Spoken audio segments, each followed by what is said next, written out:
No início dos anos 2000, um grupo dedicado à preservação da história de Nova Esperança iniciou o Projeto Garimpo, gravando uma série de vídeos com os principais pioneiros locais.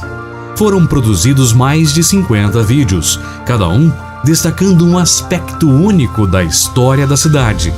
Os entrevistados compartilham suas visões pessoais sobre eventos e experiências que moldaram a comunidade. Em 2022, o Projeto Garimpo foi retomado com o objetivo de revitalizar esses registros históricos.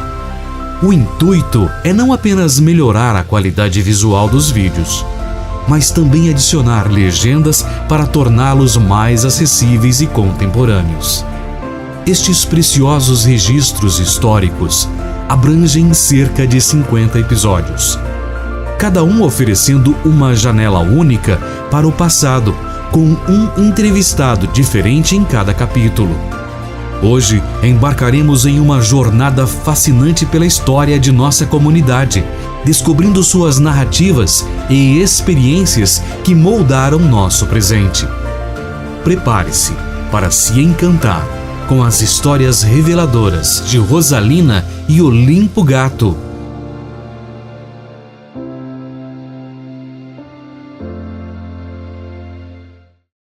Bom, meu nome é Rosalina Gato, eu sou filha de Alfredo Gato e Maria Zanusso Gato. Eu sou natural de José Bonifácio, do estado de São Paulo, e nasci aos 25 de setembro de 1938. Em que ano que a senhora veio para Nova Esperança e por que a família decidiu vir para Nova Esperança? Nós chegamos em Nova Esperança em março de 1953. A família resolveu transferir-se para cá porque já há uns 3 anos anteriores estava aqui residindo o meu irmão, Olímpio. E nós viemos, então, reunir a família. E eu tenho que identificar também? Isso, só o nome completo. Eu sou Olímpio Gato, filho de Alfredo Gato e Maria Zanusso Gato. E sou de José Bonifácio, estado de São Paulo. E vim para o Paraná em 1951. Vocês vieram... o senhor veio antes? Eu vim antes. É por isso que ela disse que... Por isso que eu falei que nós viemos para nos reunir a ele. Em 1951 o senhor chegou aqui. Por que o senhor resolveu vir antes? Eu vim aqui para o Paraná, que o Paraná naquela época era uma febre, né? Paraná. Então eu vim junto com o meu tio Pedro Zanusso e com a debulhadeira para debulhar milho. E ele comprava milho e eu debulhava. Milho produzido na região aqui? Milho produzido na região. E aqui estava plantando os cafezais, então no meio dos cafezais plantava milho, né? Até que não produzia café, era milho, arroz, feijão que se plantava. Mas milho era a maior quantidade. E naquela época a Nova Esperança tinha um comprador muito pequeno aí, com uma debulhadeira muito ruim, aí viemos nós aí começamos. Debulhava o milho aqui? Debulhava o milho e comprava e debulhava e vendia em Maringá, Londrina. Como que era a debulhadeira? Era uma máquina. A debulhadeira? Era em cima do caminhão? Era em cima do caminhão, a debulhadeira metálica em cima do caminhão, motorizada, tudo separado do caminhão, né? Mas tudo em cima da carroceria. E era a fabricação lá de Morro Agudo, debulhadeira Penha. Debulhava 500, 600 sacos, 8, 10 horas. O senhor veio em 1951 com seu tio, da cidade onde o senhor nasceu, no interior de São Paulo. Quantos quilômetros mais ou menos daqui? Daqui lá 450 quilômetros. E como que foi essa vinda para cá? Como foi a vinda? De caminhão. Caminhão? É estrada. Já chegaram aqui, já tinha lugar para ficar? Já tinha... Não. Eu vim até uns... Quando meu tio veio para Londrina, e eu vim para o Ângulo. Aqui. Meu tio veio... uma cidadezinha pequena. E fiquei uns tempos lá no Largo, mas aí depois meu tio resolveu vir aqui para Nova Esperança. Naquele tempo era Capelinha, porque aqui tinha uns amigos dele, uns conhecidos lá do estado de São Paulo. Aí viemos todos os dois para cá. Você sabe por que chama Capelinha? Capelinha é porque a cestada inglesa terminava aqui, onde é o frigorífico, mais ou menos. E os cabos que abriu essa estrada aí, que era... Então, no finzinho da estrada tinha uma capelinha, sabe? Uma capelinha, né? Fizeram uma imagenzinha, né? Coisinha muito simples. Mas é onde... Porque aí eu acho que o empreiteiro depois parou a estrada para eles, ficaram muito tempo acampados aí, fizeram uma capela para rezar lá. Você chegou a conhecer a capela? Eu cheguei a conhecer, mas já estava meio caidona, não tinha mais santo, não tinha mais nada. No princípio, quem fez essa capela? Hã? Foi a Deus. Quem fez a capela? A quem fez foi o pessoal da estrada que abriu a estrada inglesa. O motivo? O motivo, eu creio que depois Religioso. oraram, né? Ficaram aí meio abandonados muito tempo, porque essa estrada inglesa era para ligar a brasileira. A brasileira era para Navaí. Aí, mas isso tudo era não era a companhia de terra que fez isso, não. A companhia abriu de outra maneira, né? A estrada inglesa foi aberta primeiro. Por quê? Pois é que eu não sei. É gente lá do estado de São Paulo. Mas não sei a origem, por quê, não. Desde que deram o nome de estado inglesa, também não sei por quê. E... Quando o senhor chegou aqui, em 1951, era Capelinha. É Capelinha. Aí permaneceu Capelinha até que foi a município, né? E depois trocaram para Nova Esperança. O senhor tem alguma recordação assim, de como era a cidade, assim, que o senhor possa contar alguns pontos de referência, tipo as ruas que são hoje? Uma coisa assim que lembre desse tempo? A Revolução Japonesa. Lá de 51. Quando chegamos aqui em 51, a cidade tinha o quê? Umas 100 e poucas casas. Né? Lá na Praça Melo Palheta já tinha o Tagava, que tinha montou um posto de gasolina ali, tinha uma autopeça, onde lá é a Pepsão, era um hotel, embaixo era uma sorveteria, e em cima era um hotel que Tagava. Hotel Tagawa, Hotel Central. Hotel Central, mas quem construiu foi o Tagava, o nome do japonês. E aí e onde o banco ali também, que ele construiu também o banco ali. América do Sul. América do Sul. Isso em frente à rodoviária. Não. Era rodoviária, porque na Praça Melo Palheta era rodoviária. A rodoviária era ali, do Garcia, né? Do Garcia não, da Companhia de Melhoramento. Era construir as rodoviárias sempre numa praça assim. E depois que foi transferida para baixo, mas aí já foi na gestão do Armando. Foi. Onde hoje é a Márcia Presentes, era um posto de gasolina. É isso que ele está dizendo. Bem aí no centro da Praça Melo Palheta. E a rodoviária, nesta época, era na Praça Melo Palheta. Dentro da praça mesmo? Era pequena, um galpão bem pequeno. Não havia asfalto, era areia, bastante areia. E... Ali onde tem aquele prédio, onde era a Caixa antigamente, há tempo atrás, naquele prédio, naquela casa de imóveis ali era o escritório da Companhia de Terra, né? Era um prédio de madeira, no estilo daqueles faroestes americanos, de 2 pavimentos, bem bonito. Sacada, bem grande. Então funcionava um hotel e a pequena agência de correios, que não era um correio oficial, mas era o encarregado de distribuir a correspondência. Então era um ponto de referência bem importante para a gente. E era o agente da companhia. E a agência... Heriberto Bruni. O seu Heriberto Bruni, que era o representante da Companhia Melhoramentos Norte do Paraná, que colonizava essa região. Um movimento na cidade, tem muita gente, né? Em 1954, 55, principalmente, Nova Esperança chegou a atingir 50 mil habitantes, aproximadamente. Claro que com a zona rural, né? Que era... Como é que era uma coisa que eu, pessoalmente, nunca tive a dimensão aqui, imaginando. O que é, de repente, hoje você vir aqui e ter 20, amanhã 25, amanhã 30, amanhã 40, mas assim, uma explosão demográfica assim? Como é que você sentiu? E agora diminuiu. Houve uma regressão. Coisa, realmente era uma coisa espantosa. Era. O movimento aqui em Nova Esperança era maravilhoso. Nós chegamos a ter, uma ocasião, 15 ou 16 agências bancárias. Em 55, tínhamos 3 agências aéreas. O movimento de aviões era melhor do que o movimento de ônibus, porque o ônibus era muito difícil. Para ir a Maringá, chovia, você ficava. Se fazia muita seca, também não dava, porque a terra vermelha, a poeira, impedia a estrada sem asfalto, sem a menor condição. Então, daqui a Maringá, você gastava um dia inteiro e, às vezes, não dava para voltar. Então, era muito mais fácil você sair de avião, ir para Londrina, São Paulo, Rio, fazia o que precisava e voltava ainda no mesmo dia ou, no máximo, no outro dia. Então, o movimento financeiro, por influência do café, do algodão, na época, segurava bastante.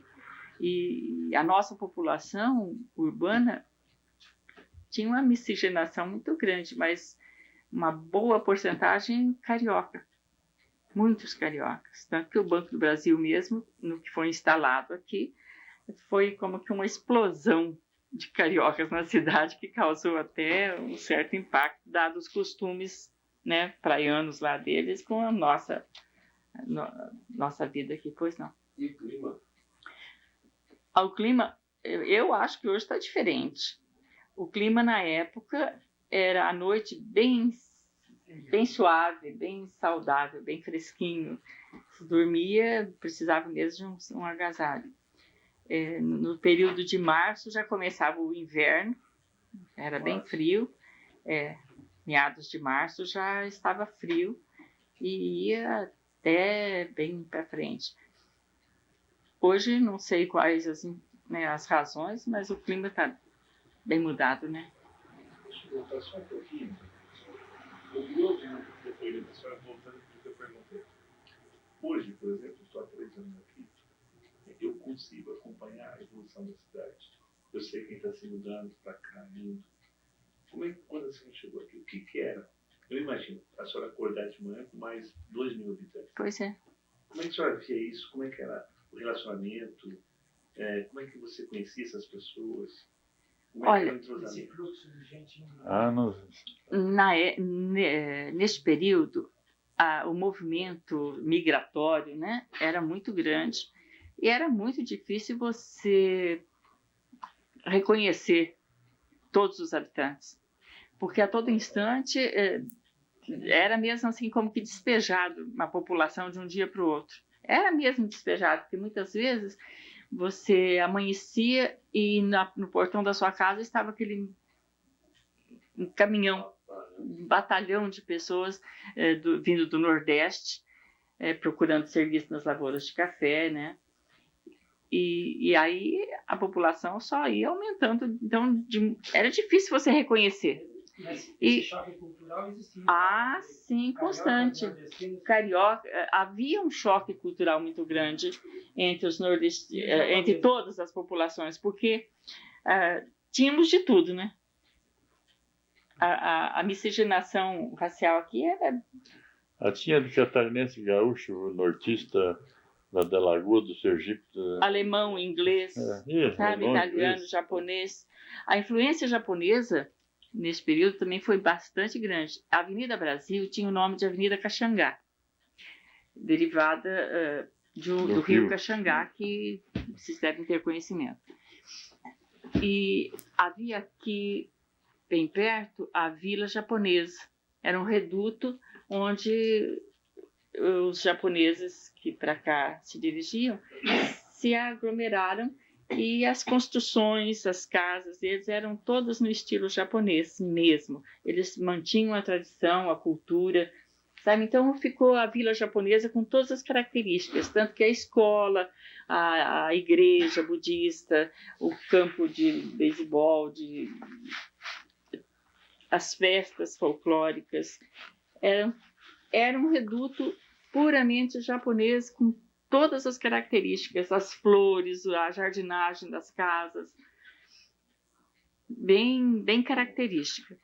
E em dado momento, um fato curioso, não me lembro bem a razão, mas eles resolveram trocar o nome da Avenida Brasil, hoje Brasil, mas na época Avenida Caxangá, por Avenida Nova Ginza de Tóquio. E o interessante que nesse momento o pessoal reagiu, os brasileiros reagiram e não aceitaram essa mudança de nome. E houve até uma espécie de um começo de revolução, com direito a tambor, bomba, cacetetes e olha, um conflito, não, a passeata agitada na avenida.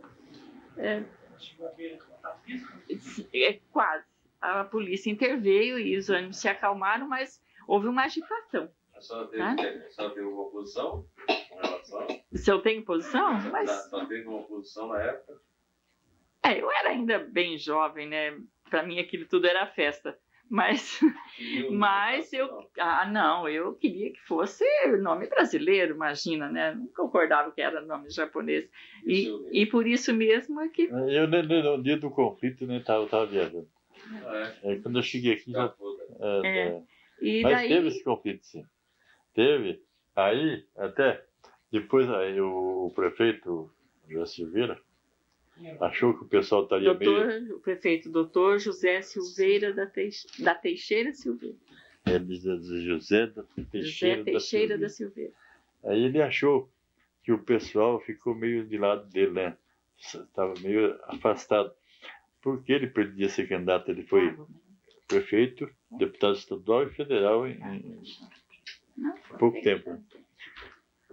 Aí ele, com esse negócio da Nova Ginza, acho que ele pensou, falou, acho que o pessoal achou que eu queria Nova Ginza, né, e tal.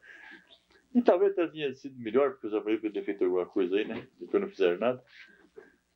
Aí o prefeito falou assim que, Mandaguaçu está querendo tomar a divisa do município nosso. Tá, querendo tomar Castelo Branco. Aí já juntou aquele montão de gente, uns par de caminhão e coisa, né? Já correram tudo lá para a divisa, no castelo, porque a divisa passa logo para lá. Aí esperaram lá, não apareceu ninguém de Mandaguaçu, não. Aí depois que nós fomos descobrir que era mancada dele lá. Ele fez aquilo só para ver se o povo ainda estava pro lado dele. Né? Pertencia a Nova Pertence. Pertence às vezes, né? Mas não era município Castelo naquele tempo.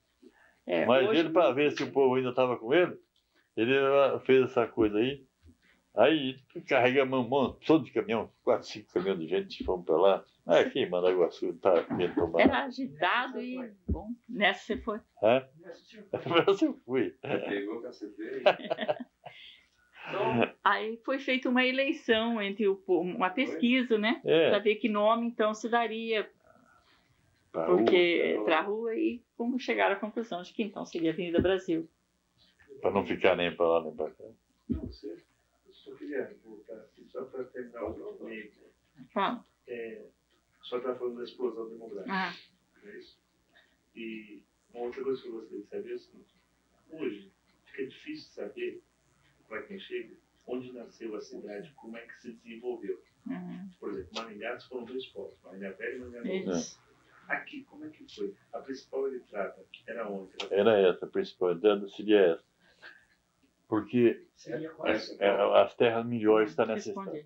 A principal entrada era esta avenida, Caxangá, que vinha então de Presidente Prudente para cá, passando pela estrada inglesa e pela estrada funda, e chegando então bem no centro da cidade e continuando. E aí que começou a se desenvolver a cidade. Mas quando iniciou Nova Esperança, ela iniciou lá em cima. Lá onde é mais ou menos a garagem do Luizinho lá. A prova. A prova. Não, na garagem do Luizinho mesmo. Onde está aquele posto? São José. Aquele posto novo lá. Então. Lá na Vila São José. Perto da prova. Então ali, iniciou por ali. Mas o poço d'água era muito fundo. Ali tinha um poço lá que tinha mais de 40 metros de fundura. Então ela não desenvolveu. Aí a companhia desceu. Aí começou na Melo Palheta, né? Melo Palheta, e começou a desenvolver mais para a Avenida Brasil por causa da razão da água ser mais rasa. E aquele tempo tinha que furar poço, né? E lá para cima não foi que ia puxar água em 30 metros, 40 metros. Aqui mesmo, por aqui, era 20 e poucos metros de fundura que dava. Aí começou a desenvolver mais essa Avenida Caxangá. Porque também era uma entrada das terras mais férteis, era por aqui. Enquanto que do Maringá, a gente pegava umas terras muito ruins na entrada da Nova Esperança, né? Fazendo do Ribeiro, por aí, isso aí é uma terra fraca. E saída para Navaí também, umas terras fracas. Não entusiasmava ninguém, né? E por aqui não. Eram umas terras muito boas. E a Avenida Brasil, depois que fracassou, por causa que toda a, como é que fala, a topografia da Nova Esperança despejava toda a água na Avenida Brasil. Que tempo não tinha trator, não tinha nada, né? Às vezes nós ia viajar, a avenida estava perfeita. Quando voltava não tinha mais avenida, né? Porque toda a água da Nova Esperança caía na Avenida Brasil. Aí derretia. Acabava a rua. Aí na Baixada ali, onde está o pico ali uma vez precisou pôr a serraria Cruzeiro do Sul, até trouxe umas toras, fizeram uma pinguela para passar na avenida. E aí a gente ia no cinema à noite, né, molecada. Pô, mas essa parte aí era bem interessante. Avenida Brasil, e então a Praça Melo Palheta, hoje, era a rodoviária. Tudo sem asfalto. E aí, hoje, onde é a oficina Piccoli, havia um casarão enorme de madeira, com acho que umas 14 portas comerciais. Essas portinhas pequenas, dessa largura normal de uma porta de casa, mas com 2 folhas. E de frente, onde é o prédio da cooperativa da Cotia, havia uma serraria muito grande, né, Olímpio? Uma serraria enorme. E daí para cima haviam várias construções. A Avenida Brasil era uma avenida já praticamente toda construída. E como era sem asfalto e a queda, o declive aí era muito grande, a enxurrada vinha com tanta violência que foi levando o nosso terreno, como é Arenito Caiuá, não há muita consistência, foi levando. E formou uma erosão enorme. Aquilo nem era erosão, era um cânion, um buraco enorme mesmo, e foi levando. E tanto que derrubou essa serraria toda, derrubou esta casa comercial, onde é o Piccoli, né? E foi abrindo. Então essa parte da cidade se tornou uma erosão total. Foi com isso desvalorizando a parte de cá. Então, à medida que essa erosão se estendia, tanto para este lado como para o centro da cidade, chegando onde hoje é o supermercado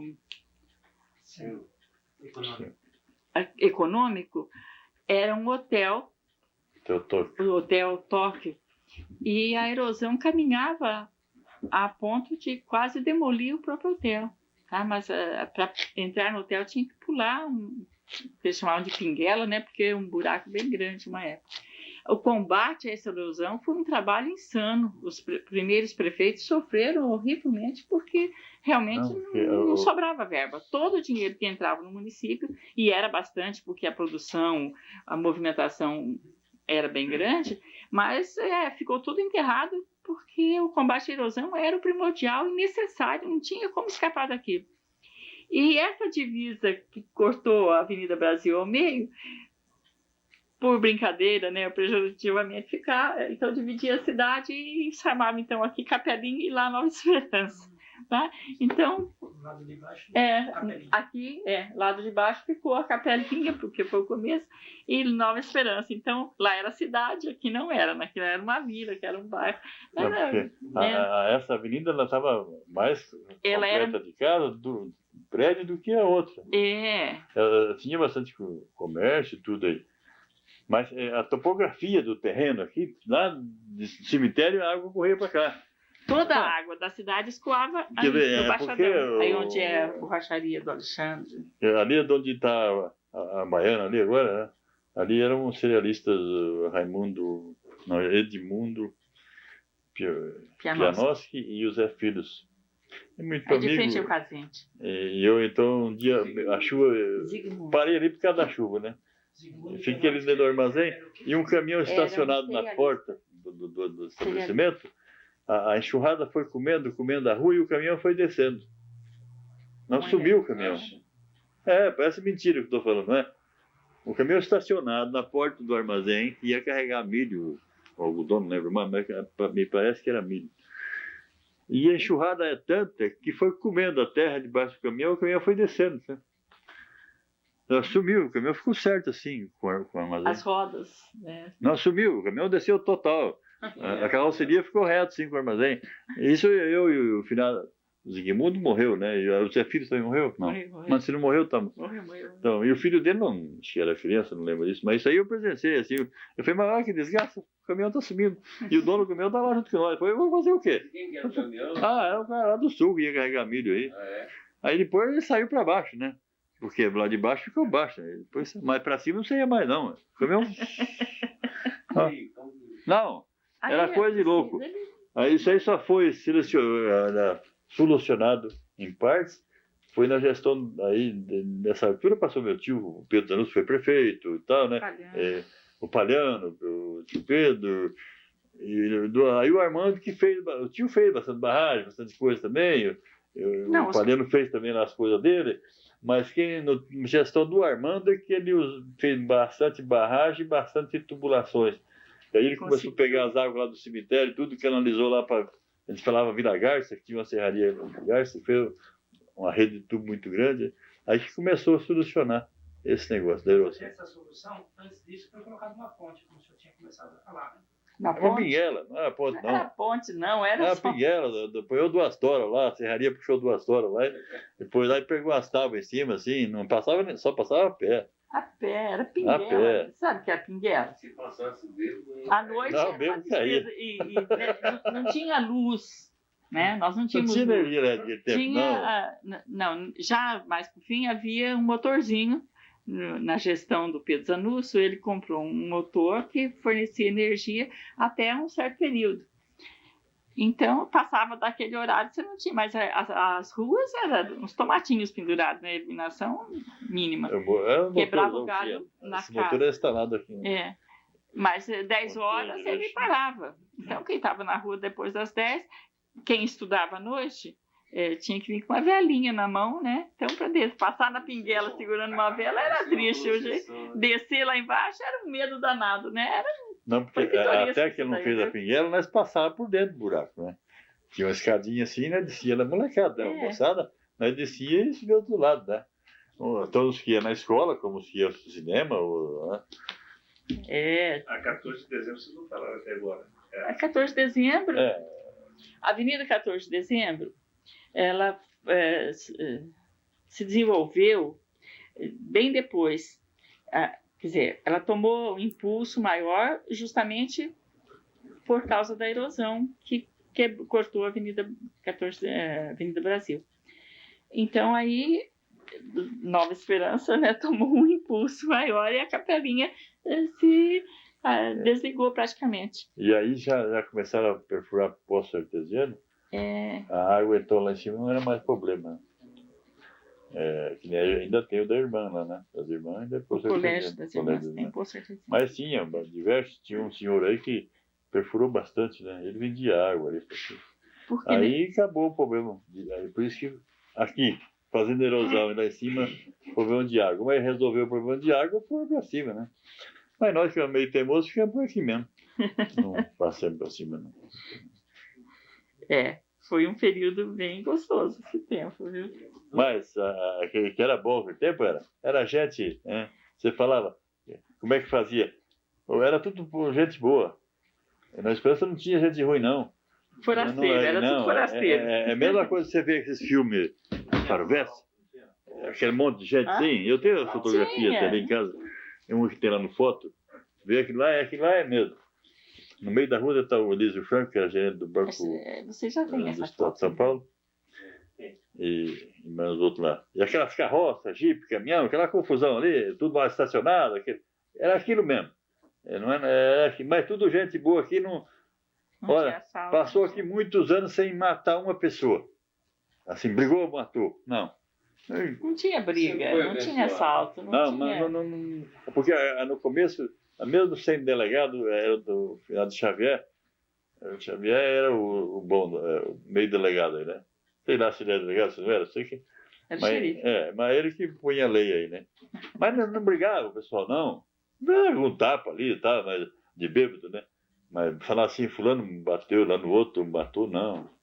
Aqui sempre foi gente boa, tem muito mais safada conta que aquele tempo. Tinha muita cordialidade entre as pessoas. Tinha, vixe, era um colosso. Maravilha. Mas a verdade, era bom mesmo, isso aqui era bom, era um lugar gostoso de morar. A gente observa nas fotos antigas, o pessoal andava muito de paletó e gravata. Claro. Quer falar alguma coisa a respeito disso? Deixa eu falar, Tomás, isso aqui. Olha, nesse período, isso daqui era tão bom, corria o dinheiro bem mais fácil, e o movimento era, em todos os sentidos, bem agitado. Eu disse anteriormente que se viajava mais de avião do que de ônibus, e com isso, a cultura também, parece mentira, mas era muito bom. Na parte comercial, o que você procurasse para comprar, você encontrava. Não tinha grandes mercados como hoje, eram tudo lojas pequenas, vendas, empórios, que se chamava, né? Bazar.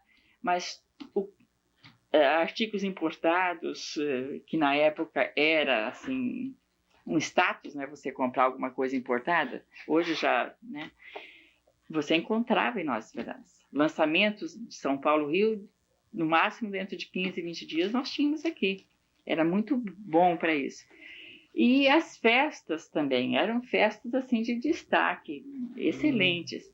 Bailes assim agitados mesmo. Hoje se fala em conjunto, em banda, mas nós dançávamos naquele tempo com a Orquestra Marajoara, com Rui Reis, orquestra, com Cassinos de Sevilha, Alegrias de Espanha. Eram orquestras, Nelson de Tupã.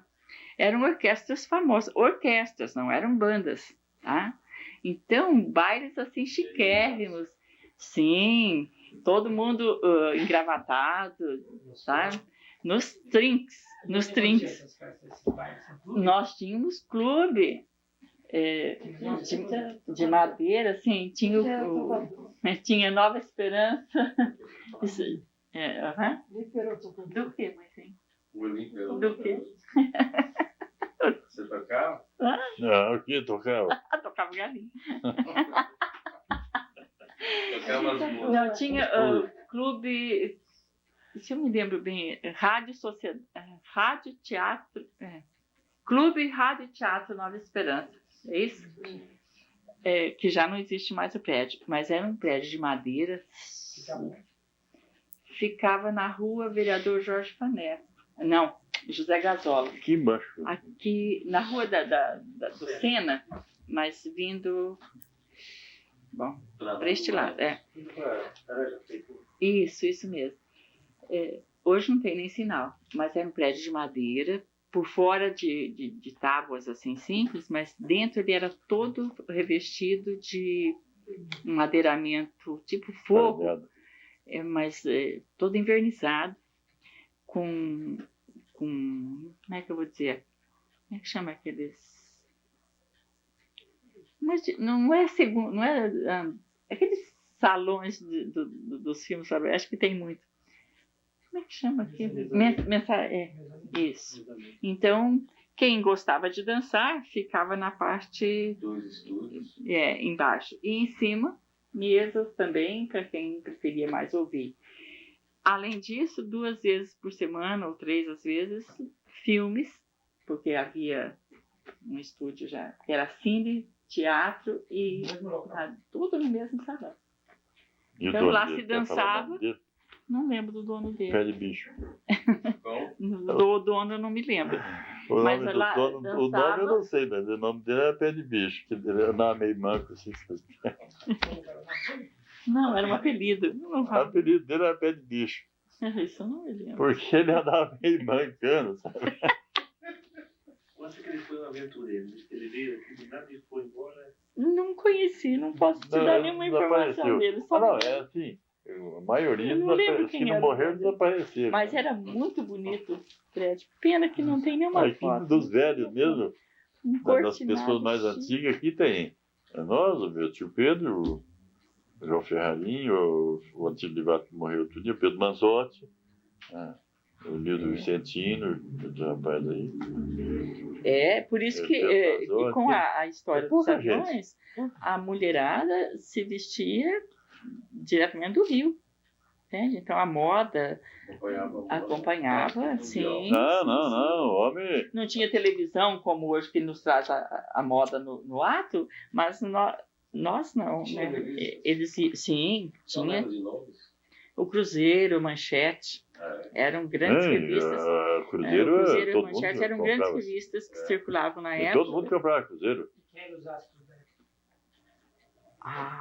Nelson Gonçalves, A Nelson Vicente Gonçalves esteve Celestino. aqui.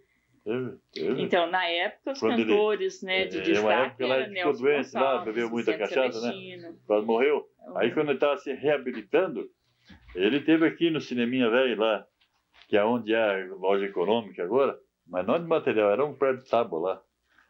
Não era dele não, ainda. Ainda não era dele, era do João. João Miranda. E o Nelson Gonçalves esteve aí. Cantou ali, bacana. Ele. Tinha jornais. Tinha. Lembro de Jornal do Polidoro Fernandes.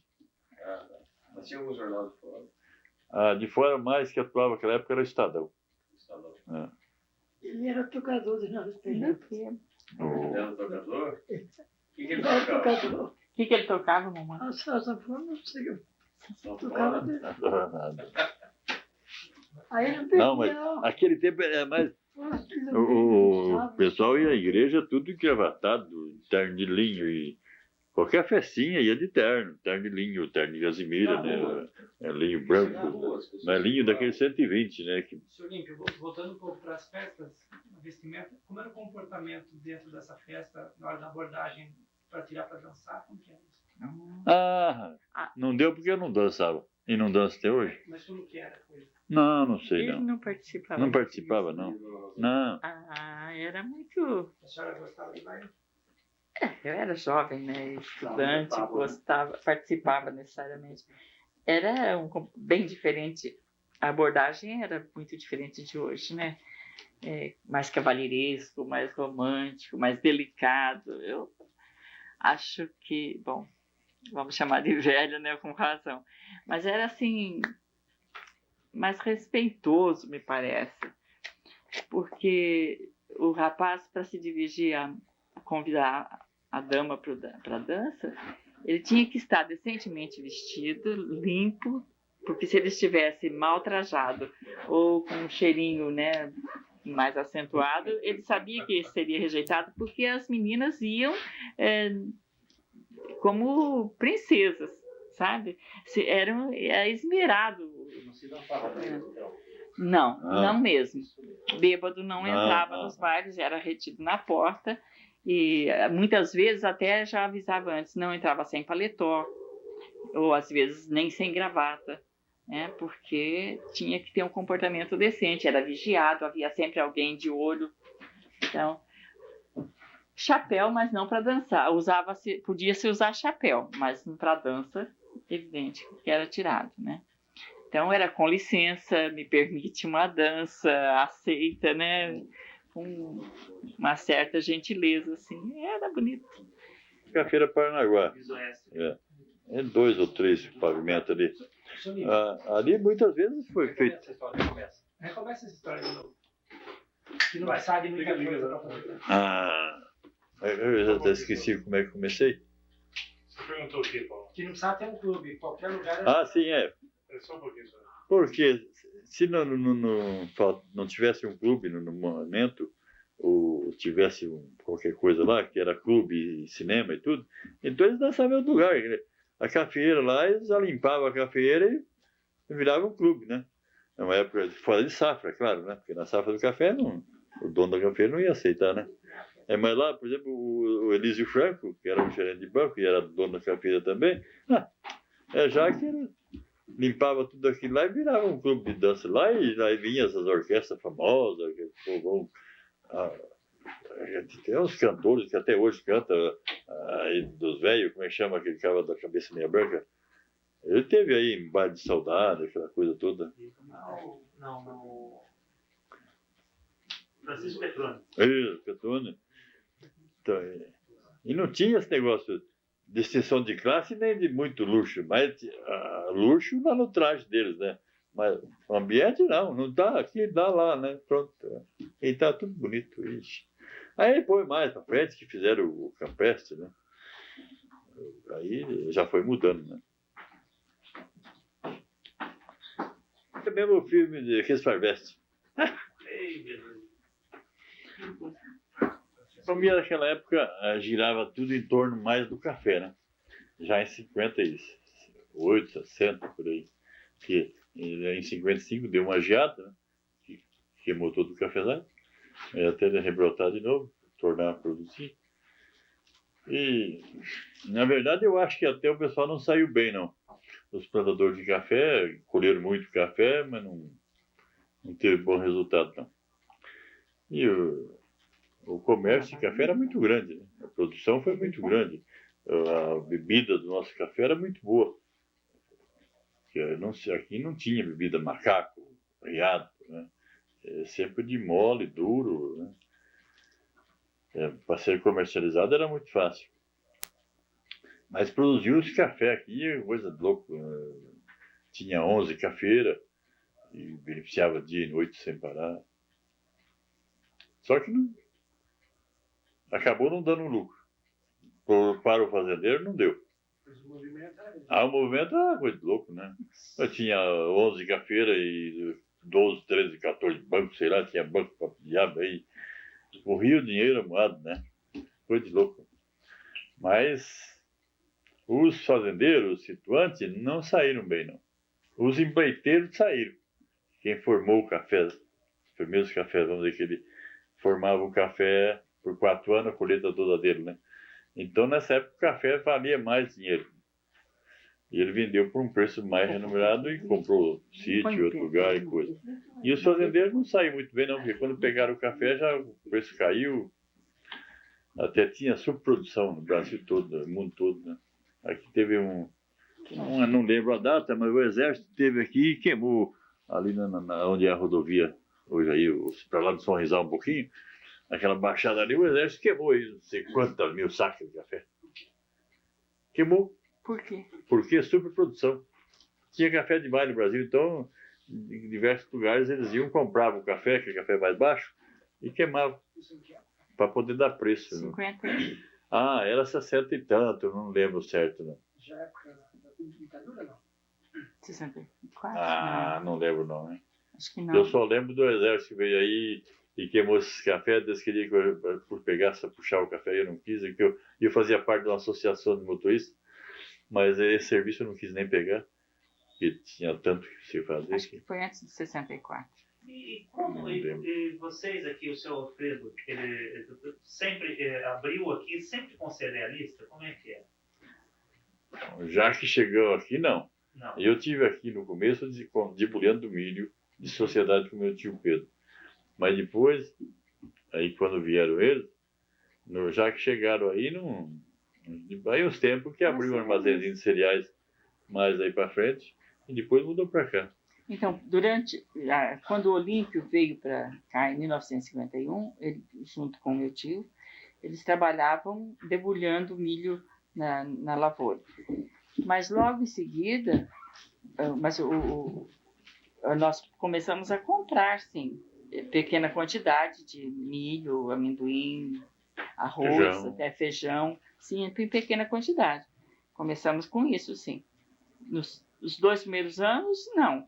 Trabalhava só na lavoura debulhando, mas logo em seguida começamos a comprar. Estabeleceram aqui? Não, nós tínhamos um pequeno armazém Na Avenida Brasil mesmo, mas lá de frente ao CCOS aí.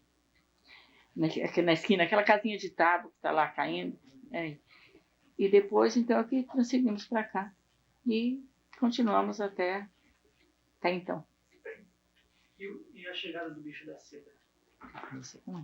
A chegada da seda foi recente, comparando com tantos anos, né? O prefeito, que na época era o Ercílio. Agora, quem trouxe mesmo os bichos, ele que fez força, se esforçou e tal. Eu fiz o Tokumoto. Era o Shiraishi e o Tokumoto. Até não sei qual dos dois que era o pioneiro, né, do bicho da seda. Mas foram os dois japoneses que iam pegar até os bichinhos lá em Londrina, né, para chocar aqui em casa e depois fazer seda. Isso foi bom? Como o senhor viu essa cheia? Foi no início, foi muito bom. Deu uma reviravolta. Aí todo mundo animado e tal. De repente ele deu uma queda. Aí fracassou. Mas ficou um ano ou dois assim meio ruim. Mas dava para tocar ainda meio.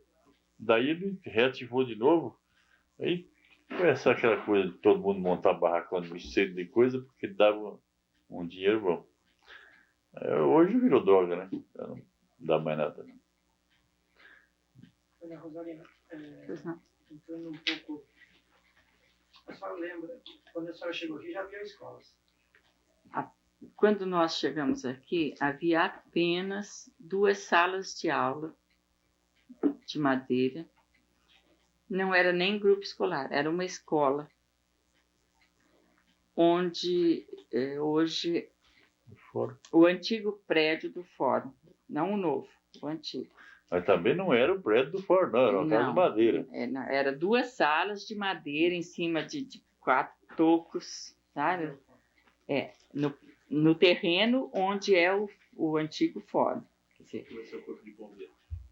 Vai ser? Não sabia.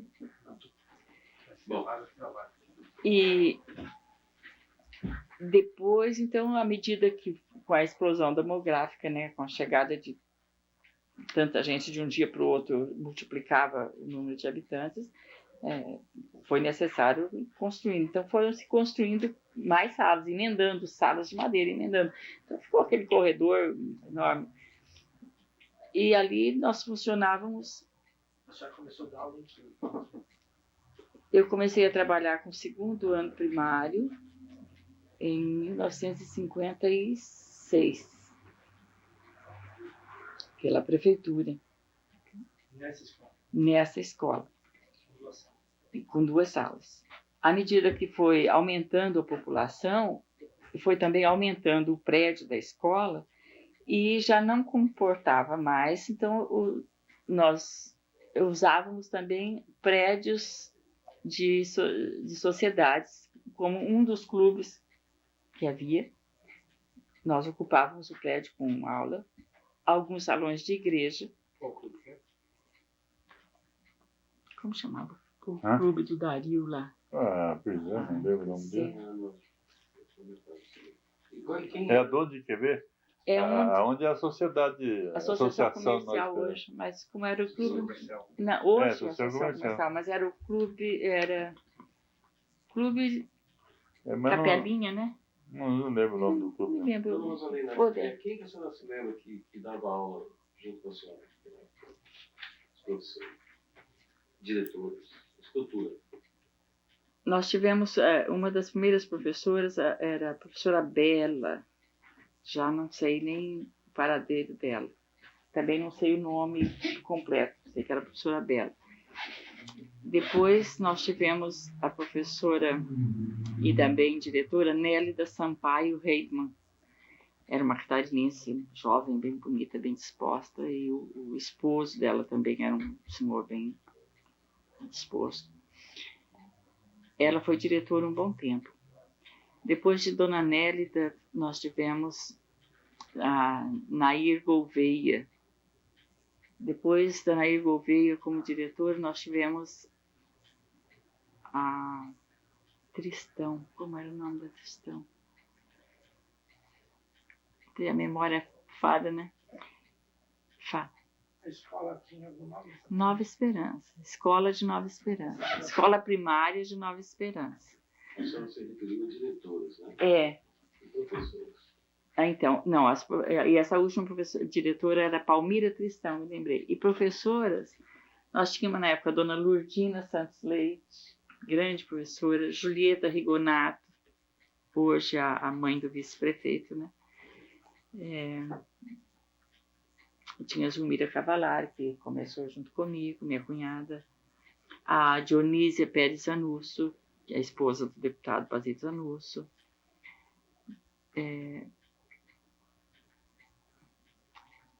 Eu não me lembro mais de tantas outras da época. Faz um bom tempo, né? Algum aluno famoso que marcou? Tenho sim. Tenho sim.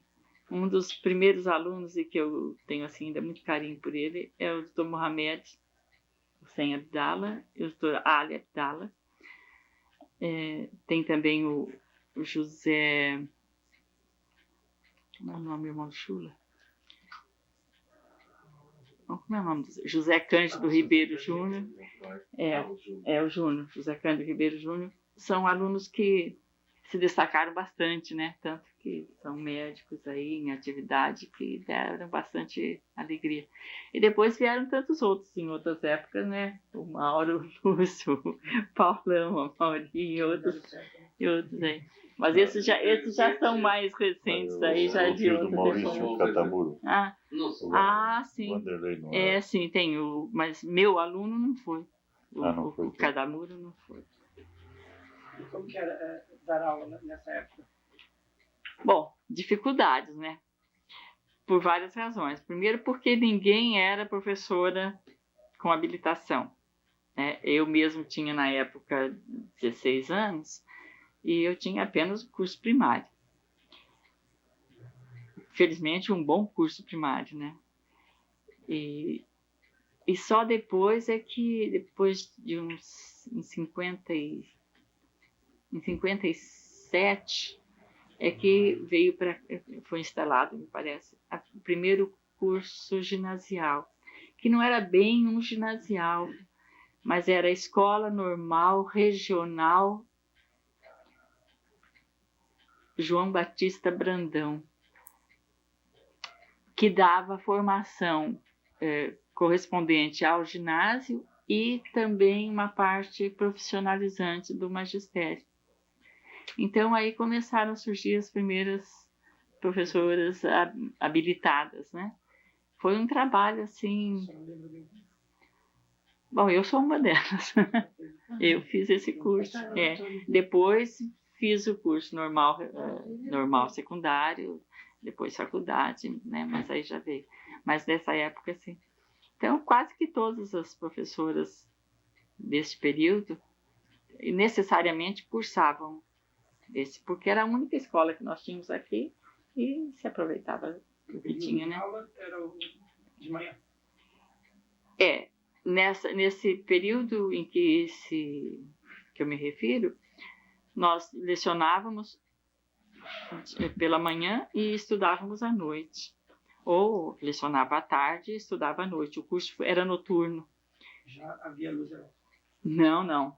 Nesse período não havia luz elétrica.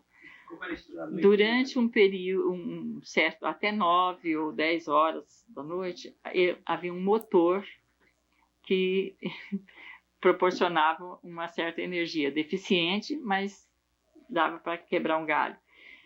E fora disso, cada aluno levava uma vela como material, né? E na falta de energia elétrica, colocava a velinha no canto da carteira e vamos trabalhar, né? Muitas vezes faltava, o motor pifava, não funcionava, não podia, nós tínhamos a velinha no bolso e era assim que a gente terminava o curso. Dava para quebrar galho. Pois não. O material didático, como que era as cartilhas? Olha, cada um... O professor sempre teve, por princípio... Bom, primeiro, para ser professor, eu sempre entendi que você tem que ter vocação, desprendimento, humildade e criatividade, né? Então, o professor tem que reunir o útil ao agradável e utilizar dos meios possíveis. Então, você utilizava tudo que tinha, o que era possível, material de casa, tampinhas de garrafa, flanela, né? Esticava uma flanela, fazia quadro, fazia flanelógrafo, hoje chama flanelógrafo, mas para nós era uma flanela esticada que você espetava umas agulhinhas lá, colocava os cartazes, né? Umas figurinhas recortadas de revistas, você improvisava. Cartilha, cada professor fazia a sua, preparava a sua lição em casa e transmitia no quadro negro, né, para os alunos. Esse foi no princípio. Depois, à medida que o tempo foi passando e que essa escola regional, né, o ginasial regional chegou, veio também um aprimoramento e aí já novos professores, dentre eles, Dona Adelina Procopiac, Lisete Forville, e trouxeram de Curitiba, então, muitas novidades didáticas, né, pedagógicas, que foram ampliando o conhecimento. Uma das cartilhas que a gente marca é Caminho Suave mas nesse período que eu me refiro, no início mesmo, não havia nem condição de comprar cartilha.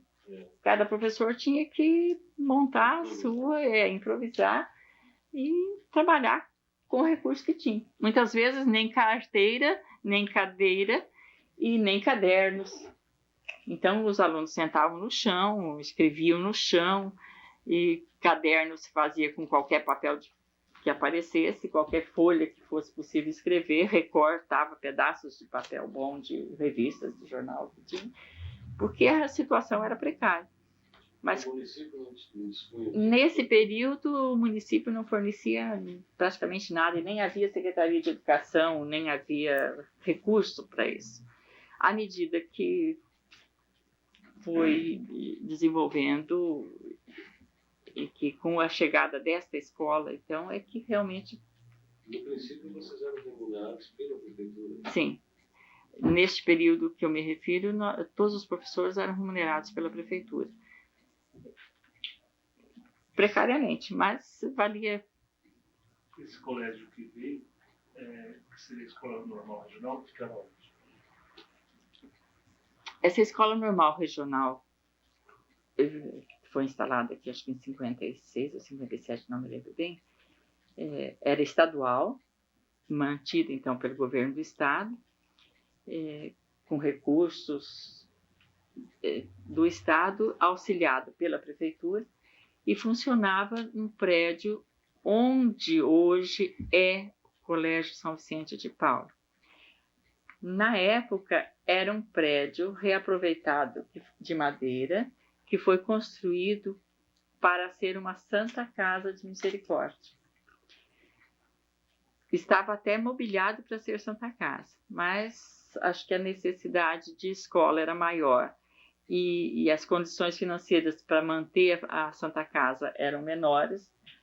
Foi então cedido ao município, isso no governo do Dr. Palhano, né, como prefeito, e de imediato foi assim feito como é que eu vou dizer, uma captação de material emprestado da onde podia sair, qualquer material que chegava era bem-vindo. Então, muito rapidamente se montou a escola e, olha, digo para você, talvez melhor do que hoje, porque dada, claro, fazendo a comparação proporcional, né, dentro da sua proporcionalidade, mas no mesmo ano nós conseguimos uma biblioteca tão grande quanto a que tem agora, porque a mobilização dos moradores foi intensa, participativa mesmo, dada a necessidade de uma escola na época, né? E a diretora e os professores do momento vinham com uma missão especial de montar essa escola e pôr em funcionamento. Então, em bem pouco espaço de tempo, ela estava perfeitamente mobiliada com todos os recursos de uma escola de capital, e inclusive uma escola infantil, uma anexa, tá? Vamos dizer assim, um pré, que servia como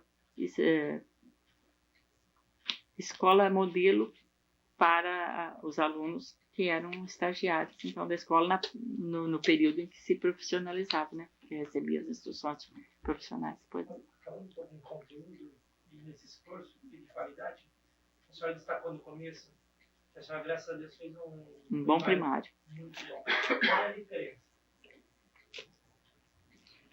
Olha, à medida que o progresso e o desenvolvimento das escolas e do ensino foi tomando frente, eu posso fazer essa comparação. O que eu aprendi durante os 4 anos do meu curso primário, hoje, durante os 8 anos do curso atual, não chegam a estudar o que eu estudei. O que a gente atribuiria isso? Por quê? Bom, vários fatores, né? Porque a facilidade agora, né? Calculadoras, televisão, revistas, rádios, vem influenciando bastante no desenvolvimento e na criatividade das crianças. Bom, a minha infância, quando eu cheguei a conhecer uma televisão, eu já era adulta, então para mim era uma novidade muito grande. Hoje as crianças nascem já na frente da televisão, com 1 ou 2 anos já estão sabendo manusear o aparelho. Isto vem desenvolver um pouco mais a capacidade da criança, né? E eu acho que baseado nisso, os educadores tentam também desenvolver as técnicas de ensino que, a meu ver, não está satisfazendo. Tá? Pode ser que eu seja conservadora, né? Mas a verdade é que eu saí no 4º ano primário, eu falava corretamente e escrevia corretamente. Hoje você encontra os alunos saindo, terminando a 8ª série, e não lê o que eles mesmos escrevem. Tá? Quando nós terminávamos o ginásio, era o bacharel. Tá? Era bacharel em ginásio.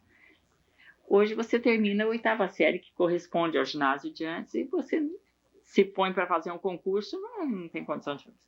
O pessoal que está saindo de um 2º grau está com dificuldade. Uma normalista terminava o 2º grau, quer dizer, a escola normal secundária da época, ela estava apta a enfrentar uma turma uma sala de aula, qualquer uma, tranquilamente, e falando corretamente, sem ter medo de errar. Tanto que elas eram reaproveitadas para lecionar na própria escola.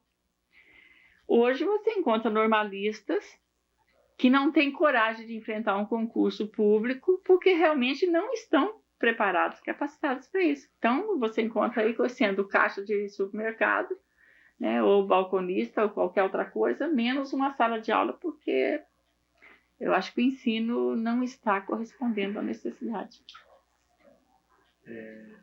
Estava pensando aqui, como é que foi para a senhora, por exemplo, ser professor de um grupo de alunos tão diferentes, né? Mas o senhor foi no Dr. Mohamed, conhece a mãe dele. Eles vieram aqui recentemente e falavam árabe. Era uma graça. Aí você tinha japonês, você tinha... Nossa. E era muito difícil para a gente que lecionava nessa época, porque uma sala de aula era composta por japoneses, por italianos, alemães, sírios, libaneses, né? Então, cada um com uma dificuldade de interpretar e de se expressar também, né?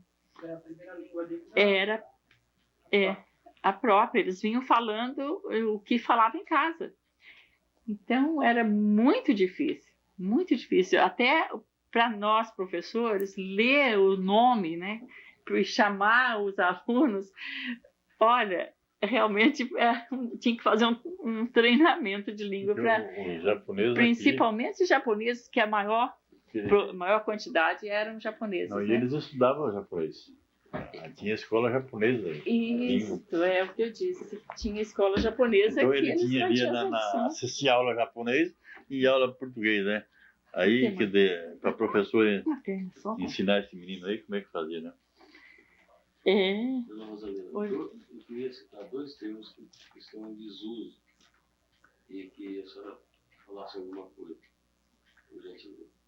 Madureza e admissão.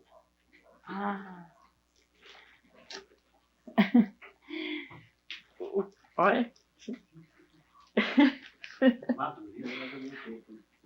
Madureza era um curso supletivo. Era um supletivo que, daí o nome Madureza, né? Só a pessoa bem madura que tinha condição de enfrentar o Madureza. Ele era quem não teve oportunidade de fazer o curso primário completo na idade, na época correspondente, ou ginasial no período correspondente àquilo, então havia esse curso supletivo chamado Madureza que dava toda aquela cultura num tempo razoável, né, mínimo, despejado, mas era dado realmente, não era mastigado pouquinho não, era intensivo mesmo. Era um curso, o nome já dizia Madureza, porque tinha que ter uma capacidade, ser bem amadurecido para poder acompanhar o trabalho. E para você entrar no 2º grau, na escola normal, você tinha que fazer, não só na escola normal, mas também para o ginásio, ou para o período, se saía do primário, para enfrentar o ginásio, você tinha que fazer uma espécie de um vestibular, que era, então, um exame de seleção, né? Era o que se fazia, a admissão ao ginásio, que se chamava. Então, se fazia um cursinho, um preparatório, eu chamei, um preparatório de alguns meses, tempo suficiente, se preparando muito bem para enfrentar o exame seletivo do ginásio. Então, eu acho que isso daí era uma das razões que saíam melhores, mais preparados, né, com mais capacidade, porque já entrava bem preparado. Então, o curso ginasial requeria um preparo antes, não saía diretamente do primário para o ginásio, mas passava por esse cursinho chamado... Esses cursinhos nem sempre eram municipais ou estaduais, não, era quase sempre particular, com reforço bem dado. O primário era de quantos anos? O primário era 4 anos. 4 anos. E depois do 4, eu recebia um diploma de primário, né? Aí você passava para o ginásio, eram 4 anos de ginásio, e você recebia um diploma. A faculdade só depois de muito tempo que apareceu por aqui, né? Só podia fazer assim um relato breve desse tempo até hoje, como é que foi a sua carreira como professor, depois como advogado também? Não é por aí, não. Bom, eu comecei a lecionar em 57, ainda nessa escolinha de Nova Esperança, né, de 2 salas.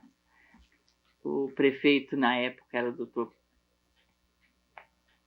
Palhano, e o secretário do prefeito era o seu Armando de Lima Uchoa. E eu sou reconhecida e grata a ele justamente por isso. Eu procurava, na época,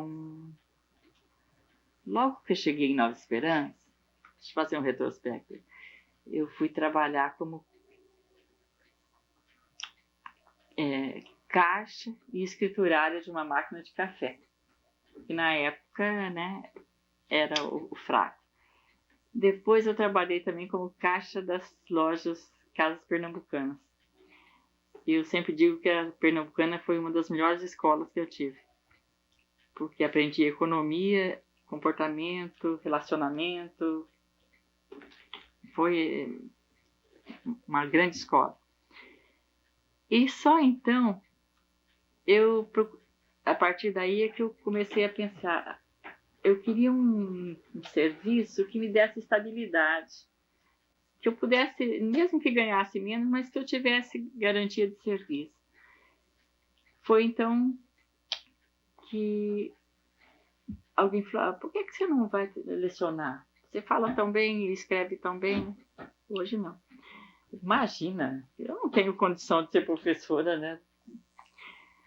Não, mas está precisando. Ah, mas professora, eu não quero.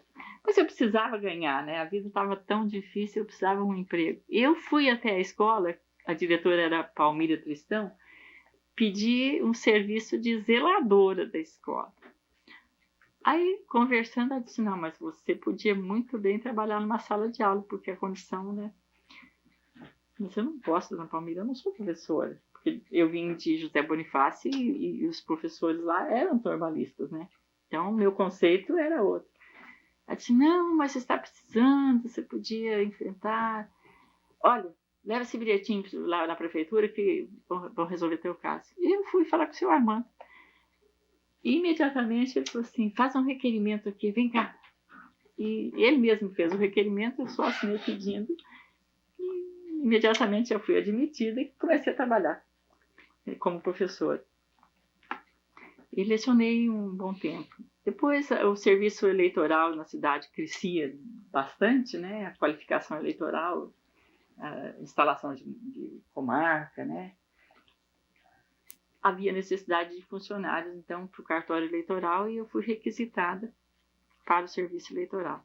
Lá eu trabalhei 2 anos, no cartório ainda, nesse período o serviço eleitoral era cada ano num cartório, fazia rodízio, porque não era remunerado. Então, fiquei um tempo com o seu Nelson de Lucas e um tempo com o seu Pedro Sampaio, que foi também prefeito aqui, né? E depois retornei ao magistério. Em 1959, eu trabalhava com 2 turmas, 2 terceiros anos, um de manhã e um à tarde. E foi nesse período que,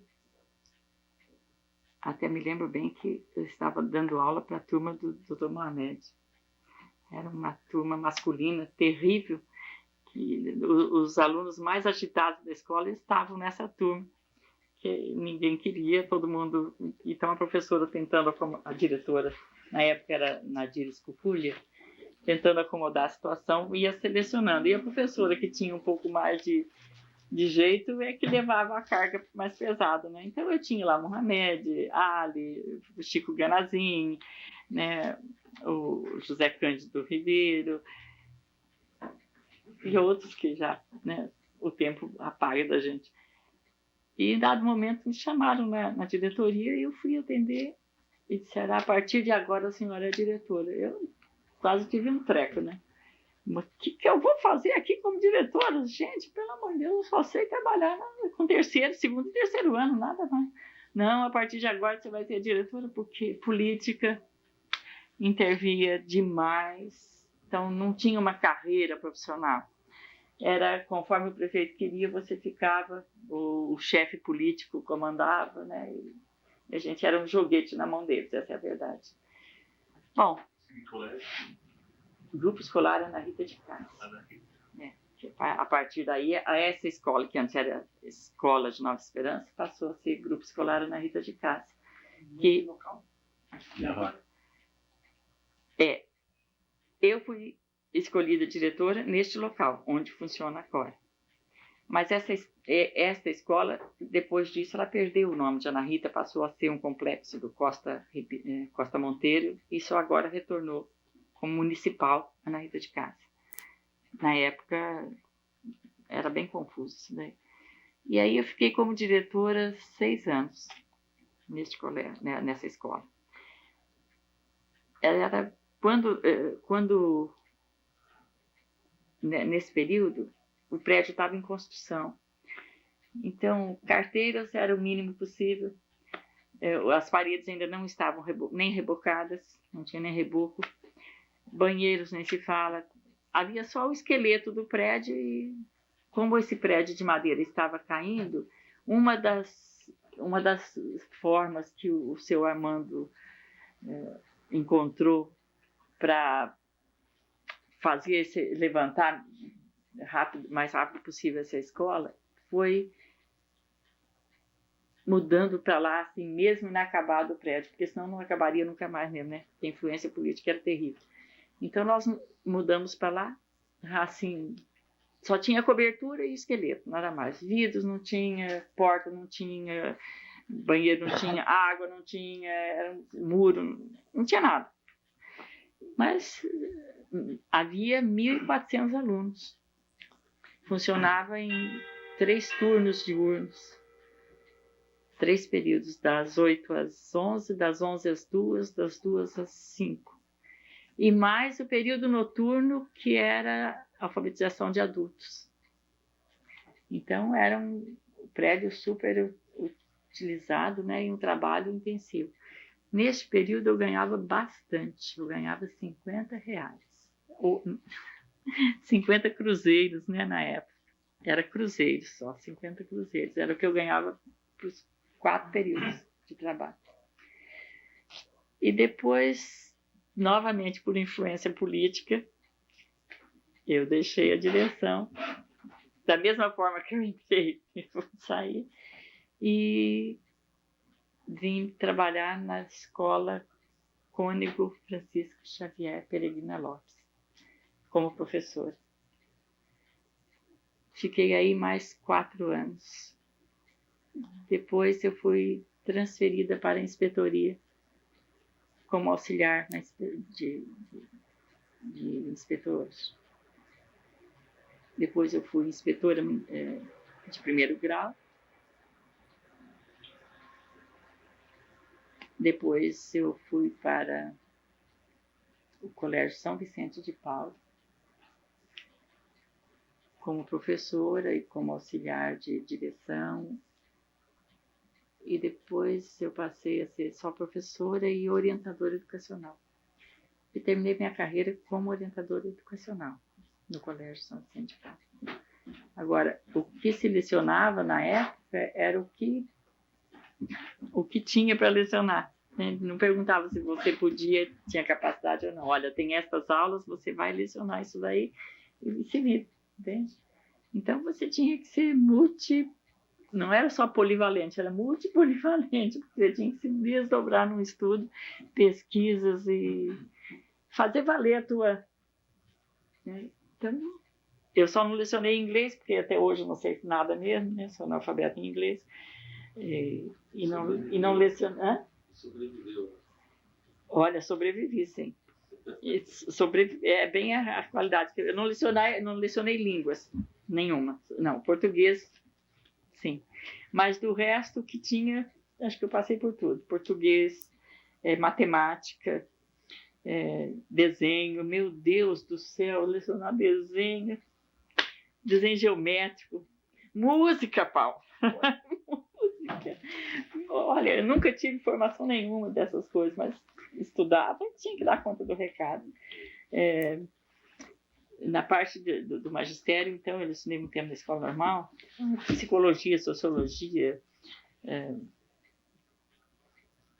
geografia, história, ciência, biologia, o que vinha, tinha que ver, educação física, educação artística, e na parte da contabilidade, então, foi direito usual, né, mecanografia, terrível. Quando a senhora se preparava e estudava, era em algum curso? Não, de princípio era por conta. Você tinha que nadar nos livros, afundar a noite adentro, pesquisar e se preparar. Você tinha que ir com a aula pronta. Agora, depois, à medida que fui fazendo faculdades, né, outros cursos. Faculdade de? Eu fiz pedagogia em Mandaguari, na Fafimã, né? Então aí já fui canalizando mais para a área pedagógica, né? Dentro do meu. Depois eu fiz direito na UEM, e aí então já fui mais para a parte de direito usual dentro do curso de contabilidade. E na pedagogia eu fiz na parte pedagógica com orientação, né? Orientação pedagógica. Então, à medida que eu fui deixando as aulas, eu fui ficando com a parte de orientação pedagógica e no direito foi mais para dar aula? No princípio, mais para aula, porque eu tinha o tempo todo tomado pela escola. Mas à medida que eu fui diminuindo as aulas, eu fui trabalhando um pouco no direito. Pouco tempo eu exerci também um pouco do direito. Depois a carreira foi curta, nasceu e morreu. Só viveu um sonho. Nós vamos encerrar. Eu gostaria que a senhora fizesse um encerramento, depois do senhor Olímpio, deixando uma mensagem qualquer, imaginando que essa fita vai ser vista daqui a 50 anos. É que o nosso tempo da fita está acabando. A nossa está boa, mas o tempo. Bom, essa conversa nossa foi assim importante para mim, porque voltar ao passado, de coisas boas, né? Foi muito bom relembrar. Isso porque não deu tempo de contar o período que eu passei na UEM em companhia do Paulão, né? Que foi uma das melhores coisas, né, Paulo? E do período que deu para trabalhar com o Mauri e com o Mauro, né? Que o Mauro foi um dos alunos que não dá para esquecer facilmente, não, porque ele perturbava bastante com as perguntas dele, né, Mauro? Teimoso, sabe? Persistente naquilo, assim, meio revolucionário, mas interessante porque motivava bastante e tornava as aulas bem ativas. O Mauri, como sempre, quietinho, né? Assim, sem perturbar nada, aceitava tudo calmamente. E outros também. Então, foi um período... Se eu tivesse que recomeçar, eu faria tudo de novo. Tá? Eu voltaria a lecionar para os mesmos alunos, tá? Voltaria a fazer pedagogia, que hoje é um curso praticamente sem futuro, mas eu faria novamente porque ele realmente completa o professor. Eu acho que nenhum professor poderia lecionar sem fazer o curso de pedagogia e depois se encaminhar então para a área específica dele, né? Por exemplo, um professor de letras seria bem melhor se, além do curso específico de letras, ele tivesse a complementação pedagógica do curso de pedagogia. E direito eu faria novamente também porque é uma realização pessoal que dá uma amplidão, abre uma visão muito grande, é satisfatório, tá? Então eu faria tudo de novo, com muita alegria, porque os meus alunos só me deixaram felicidade, realmente. Eu gostaria que, se daqui, né, uns tempos alguém pudesse me ouvir, que lembrasse do Nova Esperança com carinho, porque mesmo que isso daqui venha a se acabar, que a tendência parece que é essa, mas Nova Esperança já produziu bons frutos, já produziu gente de valor, de muito valor. Nós já tivemos até uma Miss, que é a irmã do Paulo, né? E que participamos desse concurso, quer dizer, muitos detalhes que ficaram, mas que foi bastante interessante. Então, Nova Esperança eu acho uma cidadezinha assim, pacata, pequena, mas abençoada, porque tudo de bom aqui acontece. E eu amo realmente essa terra, e sou paulista de nascimento, mas de coração aqui. E aqui eu vivi todo esse tempo muito feliz com a minha família, ao lado da minha mãe, que está aqui, forte, bonita, e que a gente não troca por nada, e meu irmão, que é a âncora aqui de casa, né? E nós estamos felizes porque passamos por essa vida. Eu vou dizer que eu vim aqui na Nova Esperança ficar 2 anos e acabei ficando 50 anos. Quer dizer, eu gosto daqui, né? Mas que aqui tinha, não desfazendo os de hoje, mas é um povo muito bom. E eu adorava que eu pudesse voltar para trás, né? Para fazer tudo de novo, faria. Aquele mesmo gente, aquele tipo de farveste, aquela coisa. Foi muito bom. Mas valeu a pena todo esse tempo nosso aqui. Valeu a pena. E dava para viver tudo de novo. Porque, sabe, parece um sonho, mas às vezes a gente... Tá gravando ainda?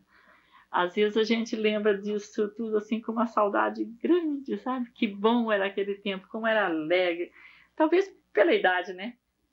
Porque éramos jovens, então tudo era diferente. Mas acho que a juventude continua, né? Internamente. Continua uma boa cidade. Eu acho. Não trocaria por outra, não. Os novos o dizem. Eu não trocaria por outra, não. É uma cidade pequena, simples, mas acolhedora, né? Pena que o pessoal do nosso tempo já restam poucos. Mas por tudo que a senhora passou e fez, a gente agradece a sua presença. Eu agradeço, Maurício, mas se eu não tivesse tido você, eu não teria feito nada. Né? Se eu não tivesse tido vocês, não teria passado. A senhora é história. É.